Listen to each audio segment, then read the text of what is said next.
Quando a água baixar, o Rio Grande do Sul vai ter pela frente um longo trabalho de reconstrução. E não é só a reconstrução material que eu estou falando. Casas, ruas, indústrias, estradas, pontes e viadutos.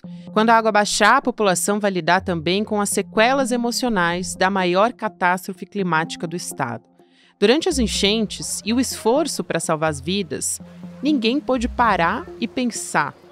Mas tragédias deixam traumas que podem afetar a saúde mental. Síndrome psicoterrática, ecoemoções, ecoansiedade. Elas fazem parte da nova condição mental depois da tragédia. Os especialistas recomendam que a população gaúcha procure serviços que ofereçam suporte psicológico para auxiliar na recuperação dos traumas e das sequelas emocionais. Sexta-feira, 16 de maio de 2024.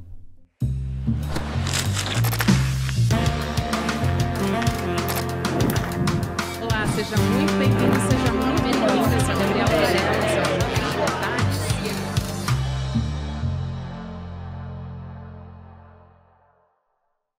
Olá, seja muito bem-vindo, seja muito bem-vinda. Eu sou a Gabriela Varela e esse é o Videocast em Detalhes. E aqui, você já sabe, sempre com um convidado ou uma convidada, a gente analisa uma temática ou uma notícia importante do momento. A gente já estava para fazer essa conversa há algum tempo, porque falar de saúde mental em meio às chuvas do Rio Grande do Sul e as enchentes e como isso está afetando toda a população, não só a população diretamente afetada, mas também toda a nossa sociedade, é importante. A gente vai conversar com a psicanalista, socióloga e documentarista Ingrid Geromili, que ela já veio aqui em outras oportunidades.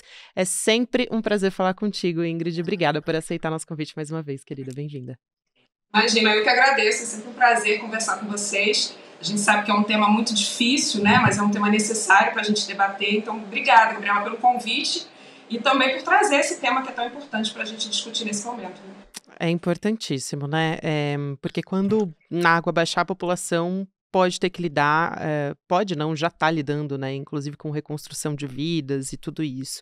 Eu queria começar a nossa conversa perguntando sobre um tema que tem se popularizado, não é novo, mas recente, que a gente tem conversado sobre isso na mídia, na imprensa, que é a ansiedade climática ou a ecoansiedade, né? Ainda que as pessoas não estejam sendo impactadas diretamente, como as pessoas que estão desabrigadas, ou enfim, que têm familiares no Rio Grande do Sul, todo mundo, o fato é que todo mundo está sendo impactado pelas imagens, né? Nas redes sociais, no noticiário, todos os dias. Tem uma pesquisa, inclusive, da Universidade de Yale, nos Estados Unidos, que fala sobre esse medo crônico da catástrofe ambiental, que é a ansiedade, e mostrando que essa angústia afeta, inclusive, as pessoas mais jovens, né, crianças e adolescentes. Isso eu acho interessante porque, normalmente, essa é uma fase, né, que os especialistas que fizeram essa avaliação, eles não esperavam tanto um pessimismo em relação ao futuro, né? É uma fase da vida que ela é encarada com uma perspectiva de que tudo pode ser melhor, enfim, uma esperança, vamos dizer assim. Então, eu quero te pedir para explicar esse conceito e como é que tudo isso se relaciona diretamente com as enchentes lá no sul do país que a gente está acompanhando, Ingrid. Eu queria primeiro trazer um conceito de uma antropóloga indiana que é a Vina Das, que ela fala sobre como que o sofrimento social ele causa uma certa inflexão no modo como essa vítima vai perceber a realidade. Isso tem muito a ver com o que você trouxe dessa pesquisa, que fala principalmente das crianças, dos jovens, adolescentes, né, que tem tido uma posição, uma postura muito apática diante da vida pela percepção que talvez o mundo possa acabar a qualquer momento. Aquilo que a gente via nos filmes americanos parece que vai chegando cada vez mais perto da nossa realidade, ele sai das telas do cinema e vem para a realidade, e isso gera o que você chamou de ecoansiedade, que nada mais é que a ansiedade traduzida no contexto que a gente está vivendo hoje, que é um contexto de mudanças climáticas, é um contexto em que esses desastres eles vão se tornando cada vez mais comuns, cada vez mais próximos da gente, de pessoas próximas a nós. Então isso vai gerando realmente esse clima, que é um clima que, por um lado, ele traz toda essa ansiedade com ela, né, o medo com ela, uma série de traumas mesmo, né, de percepção da realidade a partir dessas violências. Quer dizer, a subjetividade dessas crianças, desses jovens, elas vão se formando a partir dessa noção de que o mundo pode acabar a qualquer momento, de que não vale a pena, muitas vezes, né, a gente vê muita coisa na internet, os memes até brincando sobre isso, fazendo humor sobre isso, mas é uma coisa real, né? Para que fazer tal coisa, se o mundo vai acabar amanhã? Quer dizer, isso realmente se tornou uma questão que é uma questão social, coletiva, que está inserida mesmo na subjetividade dessas pessoas, né? Então, eu acho que é muito importante a gente perceber, com a eco-ansiedade, que, primeiro, tem um conjunto de pessoas que vão ficar ansiosas ou que vão ficar apáticas diante dessa situação, e tem, por outro lado, aquele conjunto de pessoas que quer negar essa realidade, né, que são os negacionistas, porque de um lado, obviamente, tem aquele negacionista que tem um interesse econômico, né, de mercado, um interesse político em negar as mudanças climáticas pelo seu próprio, para que ele continue com as suas próprias atividades que são destruidoras do meio ambiente. Mas, por outro lado, tem aquelas pessoas que recebem essa informação e preferem acatá-la, preferem recebê-la e moldar a sua subjetividade a partir da negação. Porque essa realidade, às vezes, é tão difícil para elas perceberem, é tão difícil para elas processarem, que elas negam. E o que a gente vê aí, enfim, infelizmente, com as fake news e tudo mais, com o negacionismo, que infelizmente também o negacionismo mata. E a gente precisa falar, né, sobre como que o negacionismo afeta diretamente, piora ainda mais a realidade daquelas pessoas, como a gente viu em muitos casos agora no Rio Grande do Sul.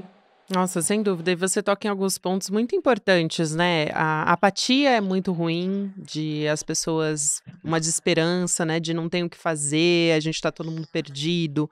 O negacionismo também é muito ruim, porque você nega aquela realidade, isso pode inclusive causar mortes. A gente viveu isso na pandemia e tá relacionado às fake news que você citou também, né? Você vê, qual é a relação que você vê entre o que está acontecendo agora com essas notícias falsas, inclusive, que foram espalhadas também durante a pandemia de Covid? Tem alguma diferença entre o que a gente está vivendo agora e o que a gente viveu nessa época? Porque quem compartilha essas mentiras agora, além de contribuir com o pânico, e aí é um outro fator, né? A gente falou da apatia, o pânico é o contrário. As pessoas, enfim, gerando um caos ainda maior do que essa tragédia que já está posta, né? Ela já é uma tragédia por si só. Então, também está atrapalhando diretamente nas operações ali, né? Das forças de segurança, do Estado, para resgatar essas pessoas, para salvar vidas, enfim, para dar apoio para essas pessoas. Então, o quão grave é isso, né? Qual é o impacto que isso tem também, Ingrid? Eu acho que nesse caso do Rio Grande do Sul e aqui no Brasil, a gente ainda vive as consequências de uma polarização política que é muito forte no país, que continua existindo e provavelmente vai continuar existindo por muito tempo. Então, o que a gente vê ali é uma tentativa, né, de muitos políticos, de setores da sociedade, do mercado e tudo mais, que tem um interesse em fazer com que essa informação não chegue, ou que essa informação chegue deturpada, ou que se diga que o governo federal não está ajudando. Quer dizer, então fica esse embate político que obviamente afeta principalmente a população mais vulnerável que está ali, né, no meio daquele caos e não sabe naquilo que acreditar, e as pessoas que estão de fora também, que estão ali na internet, que querem de alguma forma criar alguma maneira de poder ajudar, porque essas pessoas também sofrem. É claro que quem está lá na linha de frente, que perdeu tudo, está sofrendo um impacto direto, um trauma direto, mas também tem as pessoas que estão acompanhando tudo isso, e no meio desse caos, é claro que a desinformação, ela só atende a um determinado grupo muito pequeno de pessoas, de políticos, que se locupletam, né, com isso. Infelizmente, nas crises, a gente vê o melhor e o pior das pessoas, é o que a gente tem visto lá no Rio Grande do Sul. É muita solidariedade, é muita empatia do povo brasileiro, que a gente pode falar mais aqui, porque eu acho que isso é o caminho, né, para que a gente possa promover transformações a partir de toda essa tragédia.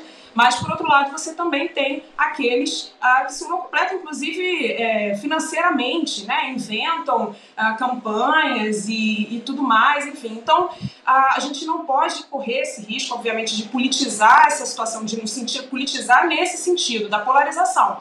Mas tem uma politização que é necessária, tem um debate político, mais do que isso, um debate político a ser feito sobre a responsabilidade por essa crise. Porque esses setores negacionistas, eles tendem a dizer que é uma tragédia, que aquilo acontece porque a natureza é imprevisível, né, que não existe essa coisa de mudança climática coisa nenhuma, e a gente está vendo na prática que não é verdade. O cavalo no telhado simboliza isso. né, e tudo mais que a gente está vendo simboliza isso não só aqui, mas no mundo todo. É uma crise do sistema, uma crise do capital, é uma crise do modelo econômico que explora o meio ambiente ao invés de entender o meio ambiente e a natureza como a sua própria casa, né? Então, por outro lado, a gente está vendo aí muitas pessoas na empatia com os animais, o que é muito bonito, porque demonstra mais do que a nossa empatia e a nossa humanidade, uma certa capacidade nesse momento de percepção de que nós somos tão vulneráveis quanto eles, né? De que nós estamos no mesmo lugar que eles, coisa que a gente durante muito tempo talvez não tenha se percebido assim, porque a humanidade se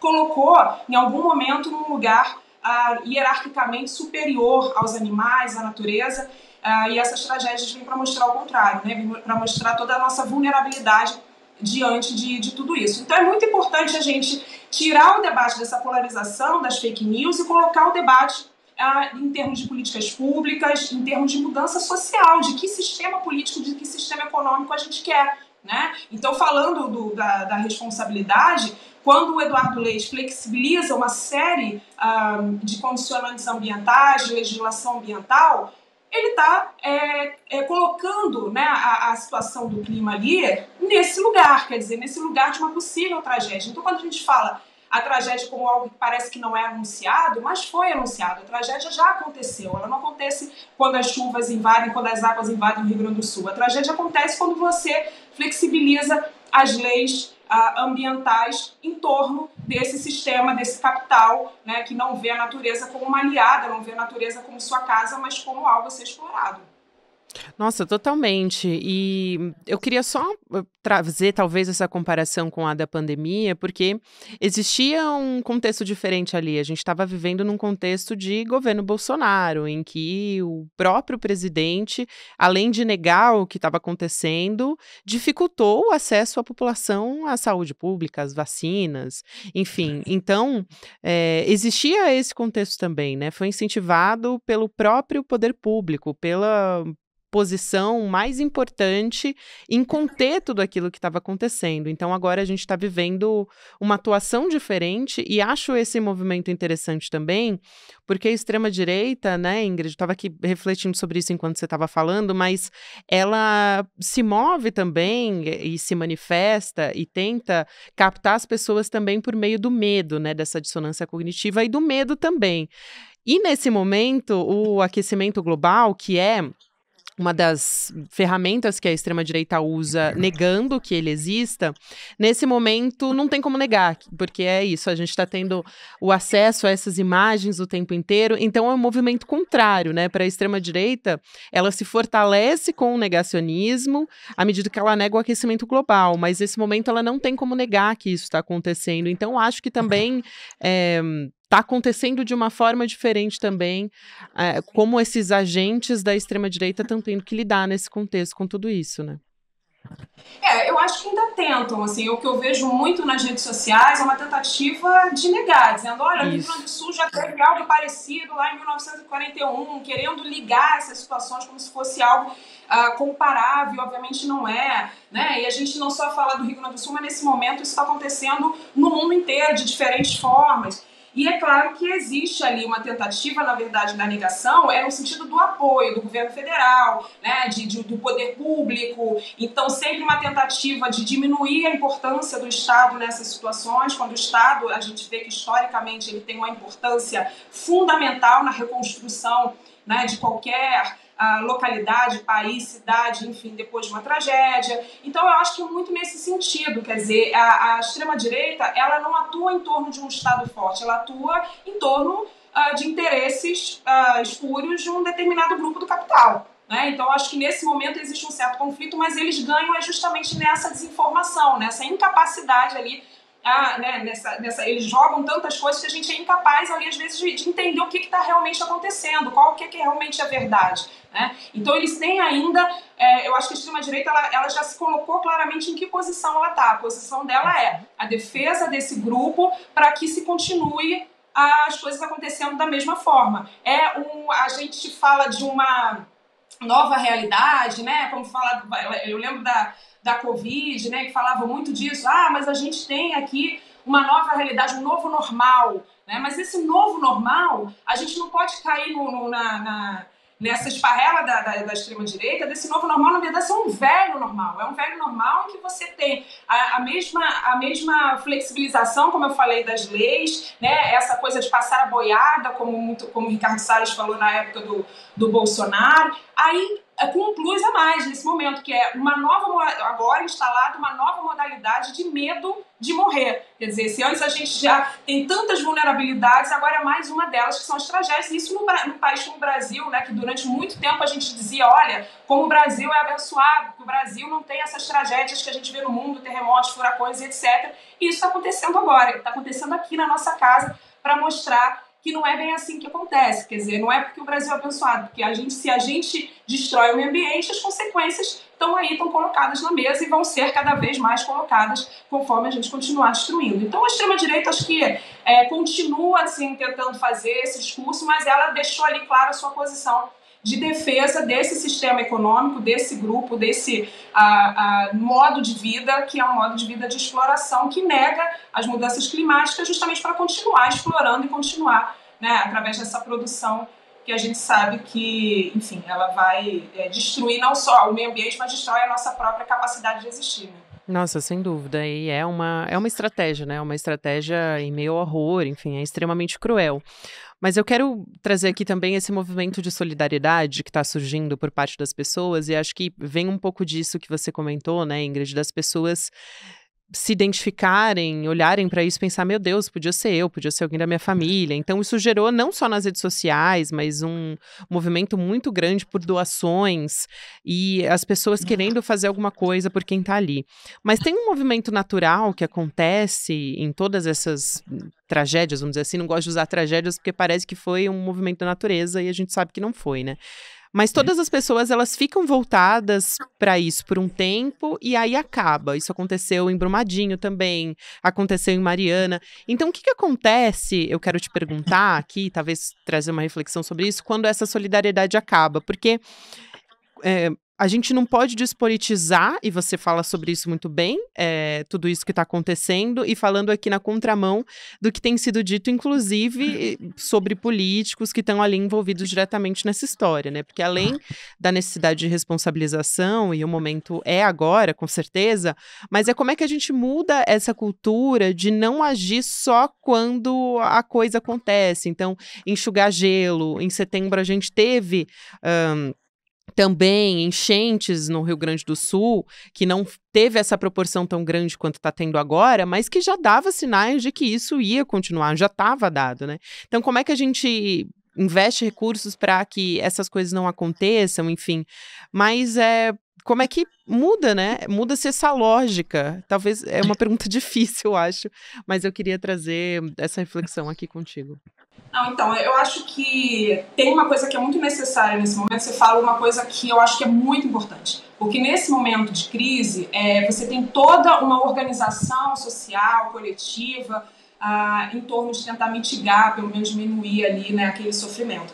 Mas esse sofrimento, esse trauma que as pessoas estão vivendo, ele vai continuar apresentando as suas formas, os seus sintomas durante muito tempo. E, na verdade, é como eu falei antes, do sofrimento social, né, que a Vinataz, que ela traz essa ideia de que existe uma nova subjetivação sendo construída, né, existe uma nova forma de pensar o mundo, de sentir o mundo a partir desse sofrimento todo. Essas pessoas, como eu falei, as crianças, os jovens, os adolescentes, vão ter uma percepção do mundo diferente a partir desses traumas, a partir desse olhar, a partir desse medo que está se colocando como da ansiedade e tudo mais. Então é muito importante que nesse momento a gente entenda, claro, agora o momento é de reconstrução, o momento é desse apoio mais direto, material, que é o que as pessoas estão precisando, estão na linha de frente, não tem sequer água para todo mundo. Mas passado isso, que isso não morra, né? Que primeiro essa memória ela seja validada. Eu acho que tem uma coisa que é muito importante, tem um psicanalista contemporâneo do Freud, que é o Sandor Firenze, ele traz assim o conceito do trauma de uma maneira muito condizente com o que a gente está vivendo agora na contemporaneidade. Ele fala do desmentido social, né? Que quando alguém sofre um trauma, mais do que aquele trauma que ela viveu, ela pode viver um segundo trauma a partir do momento que aquele trauma que foi vivido não seja validado. E eu acho que o que acontece o tempo todo, sobretudo com as populações vulneráveis, as mulheres negras, as crianças, os idosos, próprios seres vivos, animais e tudo mais, o que acontece é a não validação desse trauma. Existe um determinado momento em que se ajuda ali, mas depois acaba, e qual é o trabalho que é feito continuamente?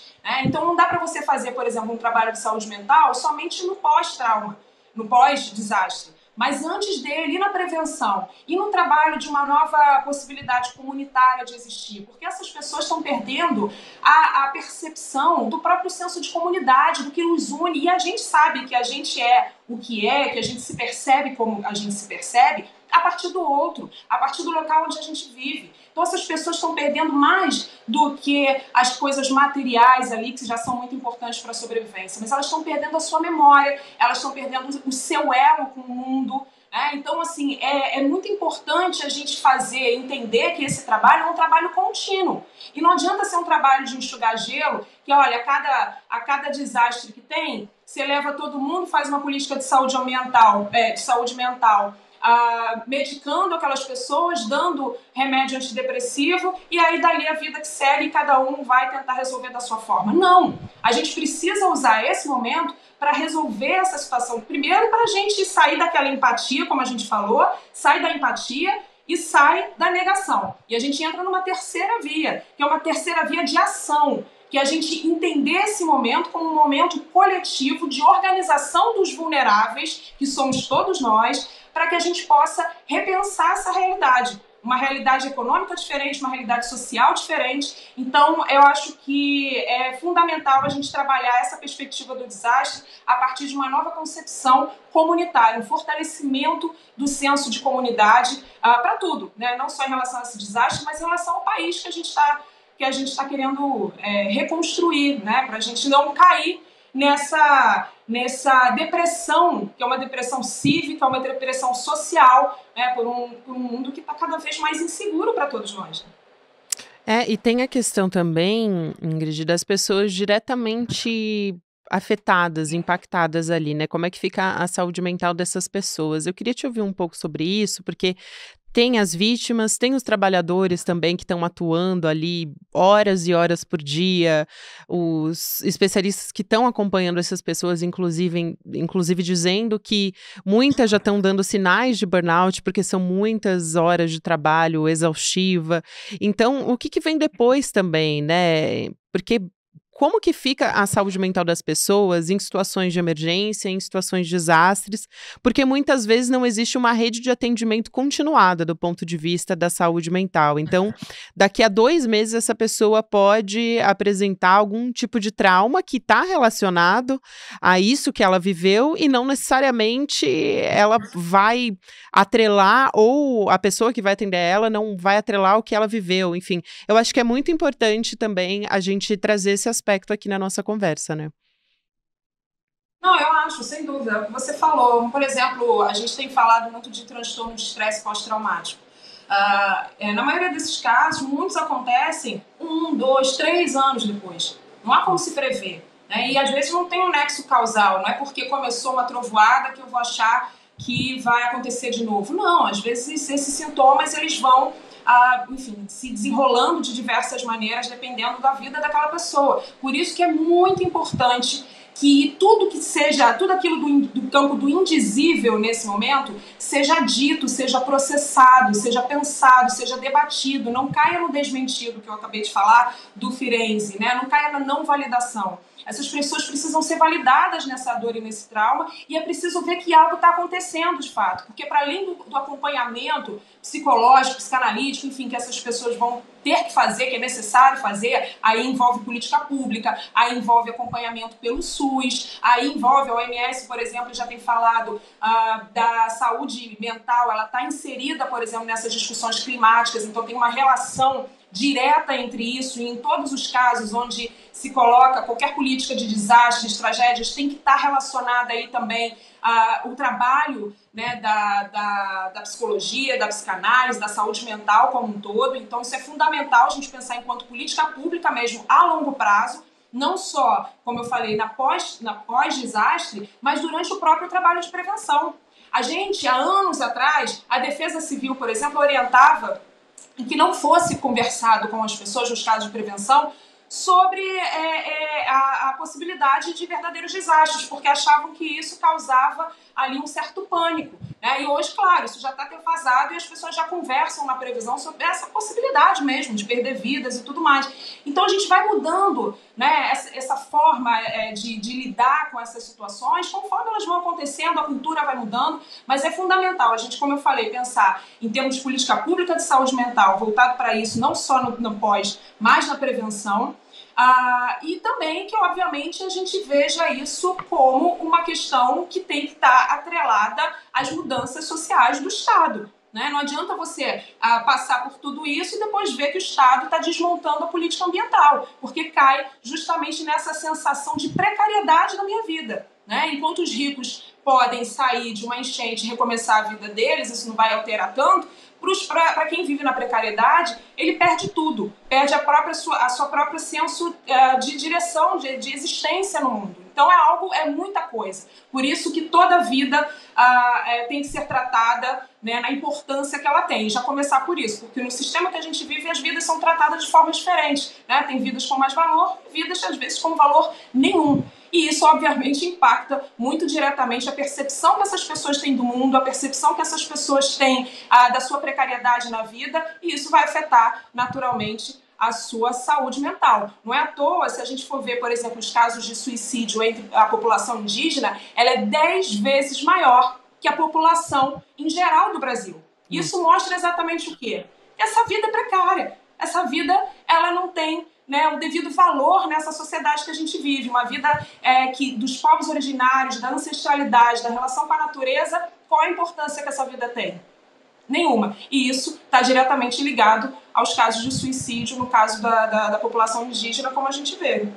Nossa, sem dúvida. Ingrid, eu amo te ouvir, eu ficaria horas te ouvindo aqui. Quero te agradecer mais uma vez por essa conversa. A Ingrid Geromili, ela é psicanalista, ela é documentarista e também socióloga. Sempre um prazer te receber aqui. Obrigada mais uma vez, querida. Um beijo grande para você. Imagina, eu que agradeço mais uma vez, estou sempre às ordens para a gente conversar, mas espero que quando a gente se encontrar de novo, seja num momento melhor para todos nós no Brasil, né? Com mais esperança, com certeza. Também espero, a gente está precisando. Obrigada pela conversa, um beijo, até mais. Beijo. Gente, o Videocast em Detalhes vai ficando por aqui, mas eu quero te lembrar que a gente está na etapa de votação do ICL Tank, que é o primeiro reality show do ICL, que vai distribuir R$1,5 milhão para investimentos em negócios de impacto social. Já foram mais de 1.200 projetos e empresas que se inscreveram para participar do ICL Tank negociando com a gente. As categorias são diversas, gente. Tem tecnologia e inovação, tem saúde, bem-estar, alimentos, educação e cultura, enfim, uma série de categorias que você pode votar, a nossa comunidade, eu, você, enfim. Essa é a próxima etapa, que é a mais divertida, escolher os participantes do programa. Vão ser 10 projetos escolhidos por um júri técnico e outros 10 que vão ser por votação popular. Essa é a etapa que a gente entra. Então, você acessa icltank.com.br para votar no seu projeto preferido. Vai ser difícil, inclusive, porque tem muita coisa boa. Então, fica a dica aí para você. O ICL e o Empreendedor Mestre, inclusive, são quem vão, né? São eles que vão investir nessas ideias e empresas que geram um impacto positivo no país e ajudam a promover um ecossistema de negócios mais justo. Obrigada a você que me acompanhou até aqui. Lembrando, o próximo episódio vai ao ar às 10h30 da manhã, ao vivo no YouTube. Agora você fica com o Mercado Investimentos. Depois Rolê ICL. 6 horas da noite tem ICL Notícias, segunda edição. Lembrando que a gente está nas plataformas de áudio, então você pode nos ouvir e acompanhar as conversas do Em Detalhes em qualquer momento do seu dia. Até amanhã. Fala, turma! O ICL Tank, reality show do ICL, que vai distribuir R$1,5 milhão em investimento para empresas e ideias que queiram construir um país melhor, entrou na sua segunda fase. Na primeira fase, 1.200 pessoas inscreveram seus projetos. Agora só vão sobrar 20. 10 por votação do júri técnico, 10 por votação do voto popular. E é aí que você entra. Você que está com um projeto inscrito, pega lá seu link, manda para todo mundo que você conhece e começa a pedir voto. As pessoas podem votar uma vez por dia. E se você é da comunidade série, vai lá ver os projetos, tem muita coisa incrível. E escolhe os projetos que você acha que devem ir para a próxima fase. Agora não tem escapatória. É pedir voto, pedir voto, pedir voto e esperar para ver quais são os 20 que vão ficar para a próxima fase. Um abração e vamos com tudo!